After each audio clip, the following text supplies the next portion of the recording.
नमस्कार साथियों, मेरा नाम है महेंद्र दोगने और आज से हम शुरू करने जा रहे हैं एक नई सीरीज। इस सीरीज में हम बातें करेंगे महान लोगों की उन महान कहानियों के बारे में जिनसे हम अपने जीवन में बहुत कुछ सीख सकते हैं। हर महान व्यक्ति के जीवन में ऐसी बहुत सारी छोटी छोटी सी घटनाएं हुई हैं जिन घटनाओं से हम अपने जीवन में बहुत कुछ सीख सकते हैं, इंप्रूव कर सकते हैं और अपने जीवन को अच्छा बना सकते हैं। मोटिवेशन के बहुत सारे तरीके होते हैं और उनमें से ही एक तरीका है कि हम महान लोगों के जीवन से क्या क्या अच्छी चीजें सीख सकते हैं वो अपने जीवन में हम अप्लाई करें। तो इस सीरीज की शुरुआत में हम सुनेंगे विवेकानंद जी के जीवन की कहानियां जो बहुत ही इंस्पायरिंग है और उन सभी कहानियों से हम बहुत कुछ सीख सकते हैं। तो चलिए शुरू करते हैं। विवेकानंद जी जितने ज्यादा बुद्धिमान थे उतने ही ज्यादा विटी भी थे, उतने ही ज्यादा मजाक भी करते थे। एक बार वो ट्रेन से कहीं की यात्रा कर रहे थे। यात्रा के दौरान उनके कलाई में बहुत ही सुंदर सी घड़ी पहनी हुई थी। कुछ लड़कियों ने विवेकानंद जी की घड़ी को देखा और प्लानिंग की कि इनसे इनकी घड़ी को मांगते हैं। उन लड़कियों ने सोचा कि ये व्यक्ति ऐसे तो अपनी घड़ी हमें देगा नहीं, इसलिए उन्होंने प्लानिंग की और सोचा कि कुछ चालाकी करना पड़ेगा। उन लड़कियों ने विवेकानंद जी से कहा कि आप हमें चुपचाप अपनी घड़ी दे दीजिए, वरना हम टीसी को बुला लेंगे और कहेंगे कि आप हमारे साथ छेड़छाड़ कर रहे थे। अब विवेकानंद जी ने ऐसे मुंह बनाया जैसे उन्होंने उन लड़कियों की बातों को सुना ही नहीं और उनकी बातों को इग्नोर कर दिया। लड़कियों ने फिर से एक बार कहा कि तुम अपनी घड़ी हमें देते हो या फिर हम टीसी से कंप्लेंट कर दे कि तुम हमारे साथ छेड़छाड़ कर रहे थे। विवेकानंद जी ने अब उन लड़कियों की ओर देखा और इशारा किया कि मैं बहरा हूं, मैं सुन नहीं सकता हूं। आप जो भी बातें कहना चाहती हैं वो मुझे एक कागज में लिख कर दे दीजिए। लड़कियों को लगा कि व्यक्ति तो सचमुच बहरा है तो इसे लिख कर देना पड़ेगा। तो उन लड़कियों ने एक कागज लिया, एक पेन लिया और उसमें लिखा कि तुम अपनी घड़ी हमें देते हो या फिर हम टीसी से शिकायत करें कि तुम हमारे साथ छेड़छाड़ कर रहे हो। और इस प्रकार की बातें एक कागज में लिखकर विवेकानंद जी के हाथों में थमा दी।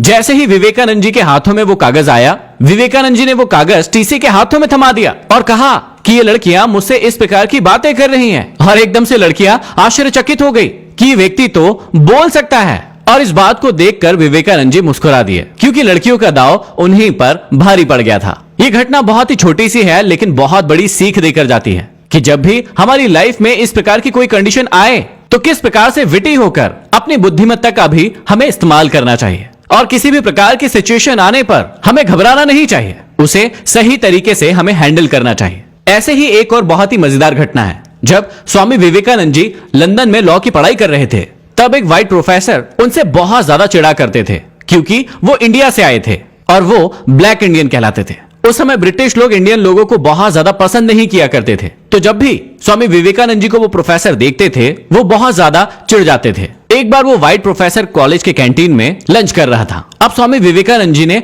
अपना लंच लिया और उस प्रोफेसर के साइड में जाकर बैठ गए। अब ये देखकर कि विवेकानंद जी उनके साइड में बैठ गए हैं, वो प्रोफेसर बहुत ज्यादा चिढ़ गया और विवेकानंद जी को कहने लगा कि सुअर और पक्षी एक साथ नहीं बैठ सकते। इस बात को सुनते ही विवेकानंद जी उस प्रोफेसर की ओर देखकर मुस्कुराए और अपना खाना उठाया और उन्हें देखते हुए कहा कि पंछी तो अपना खाना लेकर यहां से जा रहे हैं, अब आप यहां पर इत्मीनान से बैठ सकते हैं। इसका साफ सा मतलब था कि पंछी यहां से जा रहे हैं, अब आप जो बैठे हैं वो कौन हुए। इस बात को सुनकर वो प्रोफेसर बहुत ज्यादा चिढ़ गया और उसने अपने मन में सोच लिया कि इस व्यक्ति को सबक जरूर सिखाना है। अब वो दोनों क्लास में गए। क्लास में उस प्रोफेसर ने विवेकानंद जी को खड़ा कर दिया और कहा कि मैं तुमसे एक प्रश्न पूछता हूं, उसका जवाब मुझे देना। विवेकानंद जी ने कहा कि बिल्कुल ठीक है, आप जो भी प्रश्न पूछना चाहते हैं वो पूछ लीजिए। उस प्रोफेसर ने विवेकानंद जी से पूछा कि यदि तुम एक सड़क पर जा रहे हो और तुम्हें वहां पर दो पोटली मिल रही है, एक पोटली में बहुत ज्यादा बुद्धिमत्ता है, बुद्धिमानी है और दूसरी पोटली में बहुत सारा पैसा रखा हुआ है, तो उन दोनों में से तुम क्या चुनोगे। विवेकानंद जी मुस्कुराए और कहने लगे कि इसमें सोचने की बहुत ज्यादा बात क्या है, मैं तो वही उठाऊंगा जो काम का है और मैं उठाऊंगा पैसा।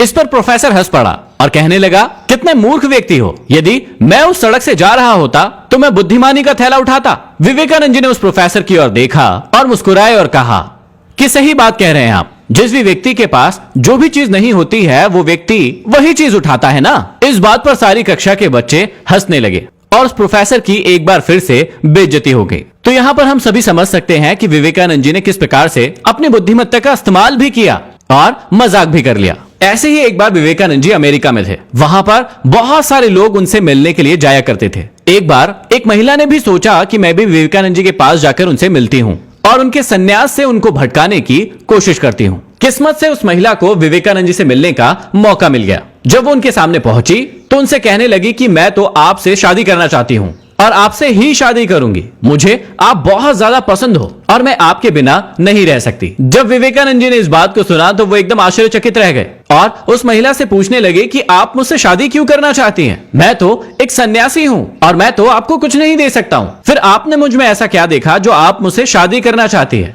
उस महिला ने कहा कि आप बहुत ज्यादा स्मार्ट हैं, आप बहुत ज्यादा बुद्धिमान हैं और आप बहुत ज्यादा फेमस भी हैं और मैं अपने लिए एक ऐसे ही पुत्र की कामना करती हूँ। मुझे भी आपके जैसा ही एक बेटा चाहिए जो बहुत ज्यादा बुद्धिमान हो, स्मार्ट हो और आपकी तरह ही सफल हो।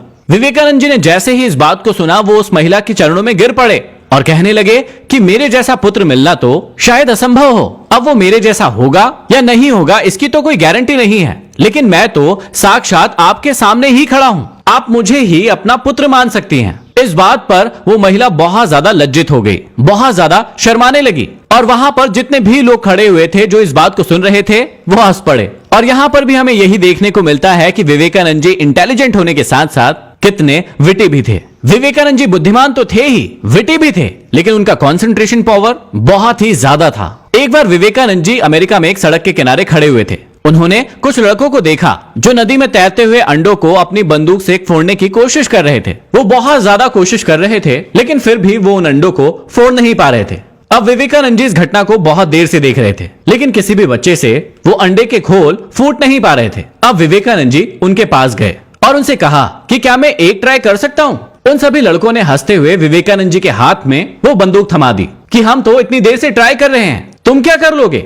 विवेकानंद जी ने अपने हाथों में वो खिलौने वाली बंदूक ली और लगातार एक एक करके 11 अंडों को फोड़ दिया और वो बच्चे देखते रह गए और विवेकानंद जी के पीछे पड़ गए कि हमें भी सिखाओ, हमें भी बताओ कि आपने कैसे किया, क्या आप इसकी रोज प्रैक्टिस करते हैं? विवेकानंद जी ने कहा बिल्कुल नहीं, मैं तो पहली बार इस बंदूक को चला रहा हूं। लेकिन बच्चों ने पूछा कि फिर आपने ऐसे किया कैसे? विवेकानंद जी ने उन्हें समझाया कि जब भी मैं किसी काम को करता हूं तो मेरा पूरा ध्यान उसी चीज पर होता है, उसी काम पर होता है और शायद इसी वजह से ये मुझसे हो पाया। इससे हमें यही सीख मिलती है कि जब भी हम अपने जीवन में किसी काम को करते हैं, किसी लक्ष्य को चुनते हैं तो हमारा पूरा ध्यान, पूरा फोकस सिर्फ उसी काम पर होना चाहिए, कहीं और नहीं। ऐसे ही एक और बहुत फेमस कहानी है शिकागो की। जब विवेकानंद जी शिकागो में रुके हुए थे तो वो एक लाइब्रेरी में रोज सुबह जाते थे और एक किताब लेकर आते थे पढ़ने के लिए, लेकिन अगली सुबह होते ही वो उस किताब को वापस लौटा देते थे। अब लगभग 5-6 दिन तक ये लगातार होते रहा और जो लाइब्रेरियन वहां पर बैठी हुई थी उसका दिमाग खराब हो गया। 6वें दिन उस लाइब्रेरियन ने विवेकानंद जी से पूछा कि ये तुम क्या मजाक कर रहे हो? हर सुबह एक किताब लेकर जाते हो और अगली सुबह उस किताब को लौटाकर दूसरी किताब ले जाते हो। यदि तुम्हें किताब पढ़ना ही नहीं है तो लेकर क्यों जाते हो? विवेकानंद जी ने उस लाइब्रेरियन की ओर देखा और मुस्कुराए और कहने लगे कि मैंने इन किताबों को पढ़ लिया है, इसलिए मैं आपको वापस लौटा देता हूँ और अगली किताब ले जाता हूँ। लेकिन उस लाइब्रेरियन ने गुस्से से विवेकानंद जी की ओर देखा कि ऐसे कैसे हो सकता है? एक दिन में कोई व्यक्ति कोई किताब कैसे पढ़ सकता है? लेकिन विवेकानंद जी ने उन्हें समझाने की कोशिश की कि नहीं मैडम, मैं आपको परेशान बिल्कुल नहीं कर रहा हूँ, क्योंकि मेरी एक किताब खत्म हो जाती है, उसी के बाद मैं आपसे दूसरी किताब ले जाता हूँ। तो उस लेडी लाइब्रेरी ने सोचा कि मुझे इस व्यक्ति का टेस्ट लेना चाहिए। उसने लिस्ट उठाई कि पिछले सप्ताह ने इस व्यक्ति ने कौन कौन सी किताबें लेकर गया था और उन किताबों को बाहर निकाला और पूछा कि मुझे बताओ कि इन किताबों में क्या क्या लिखा है। विवेकानंद जी ने बिना देर लगाए कहा कि इस किताब के इस पेज के इस जगह पर ये बातें लिखी हुई हैं। जैसे ही उस लेडी ने इन बातों को देखा तो वो आश्चर्यचकित रह गई कि ऐसे कैसे हो सकता है। और यही थी विवेकानंद जी की असली कंसंट्रेशन पावर। ऐसा कहते हैं कि विवेकानंद जी जिस भी चीज को एक बार पढ़ लिया करते थे वो उसे कभी नहीं भूलते थे। ऐसे ही एक और बहुत फेमस घटना है उनकी लाइफ की, जिससे हमें उनके रीडिंग पावर के बारे में पता चलता है। एक बार विवेकानंद जी जहाज से किसी देश की यात्रा कर रहे थे और उस जहाज में हर दिन मॉर्निंग न्यूज़पेपर निकलता था।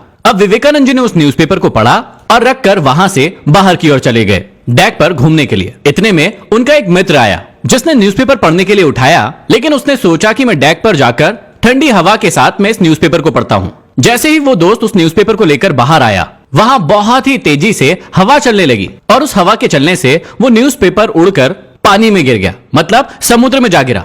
अब उस डेक का जो इंचार्ज है वो उनके दोस्त पर भड़क गया कि कैसे व्यक्ति हो, तुम्हें समझ नहीं आ रहा है, बड़ी मुश्किलों से यहाँ न्यूज़पेपर छपता है, लेकिन तुमने उस न्यूज़पेपर को भी पानी में बहा दिया है, तुम कितने केयरलेस हो। डेक का मैनेजर बहुत ज्यादा चिढ़ गया और उस व्यक्ति के ऊपर फाइन लगाने के लिए कहने लगा कि सिर्फ एक ही न्यूज़पेपर था और उसे भी तुमने पानी पर फेंक दिया। और इस बात पर सभी लोग घबरा गए और फिर वो सभी विवेकानंद जी के पास गए और उन्हें पूरी घटना सुनाई। विवेकानंद जी ने डैक के मैनेजर को कहा कि मुझे थोड़ा सा समय दीजिए और उसके बाद आपकी समस्या का निवारण हो जाएगा, आप चिंता ना करें। विवेकानंद जी अपने कमरे में गए और थोड़ी देर के बाद एक बड़े से कागज के साथ लौटे और उस डेक के मैनेजर को वो कागज थमा दिया और कहा कि ये रहा आपका न्यूज़पेपर। जब उस डेक के मैनेजर ने उस कागज को देखा तो वो आश्चर्यचकित रह गया, क्योंकि पूरा का पूरा न्यूज़पेपर उस बड़े से कागज पर छपा हुआ था। हर एक लाइन, हर एक पैराग्राफ, हर एक डॉट, सारी चीजें वहां पर छपी हुई थी। वहां पर खड़े सभी लोगों ने विवेकानंद जी से पूछा कि आपने कहां से लाए। विवेकानंद जी ने कहा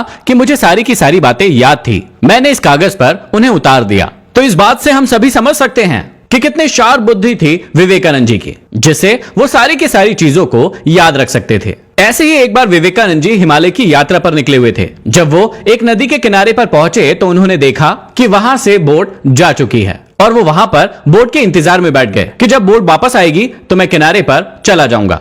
थोड़ी देर बाद ही वहां पर एक साधु आए और विवेकानंद जी से पूछने लगा कि तुम यहां पर क्यों बैठे हो, किसका इंतजार कर रहे हो। विवेकानंद जी ने कहा कि मैं बोट का इंतजार कर रहा हूं, जब मैं आया तो बोट यहां से जा चुकी थी, जब वो वापस आएगी तो मैं उसमें बैठकर इस नदी को पार करूंगा। साधु ने पूछा कि तुम्हारा नाम क्या है। तब उन्होंने कहा कि मेरा नाम विवेकानंद है। तो साधु को समझ में आ गया कि ये वही व्यक्ति है जो भारत के अंदर और विदेश में बहुत ज्यादा फेमस हो रहा है। तो उस साधु ने विवेकानंद जी का मजाक उड़ाने के लिए कहा कि तुम तो वही लड़के हो ना जो देश विदेश में घूमकर भाषण देते रहते हो, स्पीच देते रहते हो और करते कुछ नहीं हो, और तुम यहां पर बैठकर नाव का इंतजार कर रहे हो। अरे मेरी ताकत देखो, मैं बताता हूं कि असली ताकत क्या होती है। और वो साधु थोड़ी देर के बाद पानी के ऊपर चलने लगा और 5 मिनट तक पानी पर चलने के बाद वो विवेकानंद जी के पास वापस आया और कहने लगा कि देखो मैंने क्या सीखा है, मैं क्या कर सकता हूं। विवेकानंद जी उस साधु को देखकर मुस्कुराए और उनसे पूछने लगे कि बहुत बढ़िया किया आपने, लेकिन आपने 5 मिनट चलने के लिए कितने साल मेहनत की, इसे कितने साल सीखा।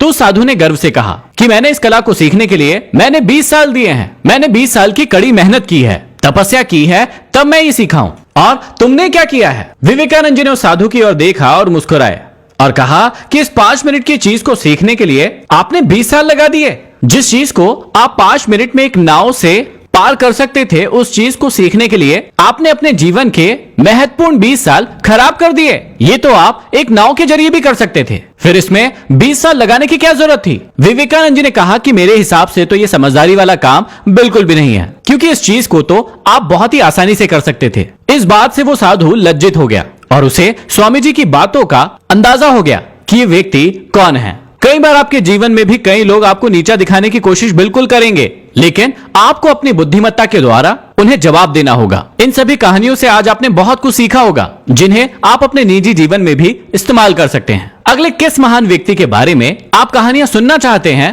मुझे कमेंट बॉक्स में कमेंट करके जरूर बताएं। और ये भी बताएं कि आज की कहानियों से आप अपने जीवन में कौन सी बातें अप्लाई करने जा रहे हैं और स्वामी विवेकानंद के जीवन की ये कहानियां आपको कैसी लगी। अगले वीडियो में फिर मिलते हैं किसी नए टॉपिक के साथ, तब तक के लिए धन्यवाद।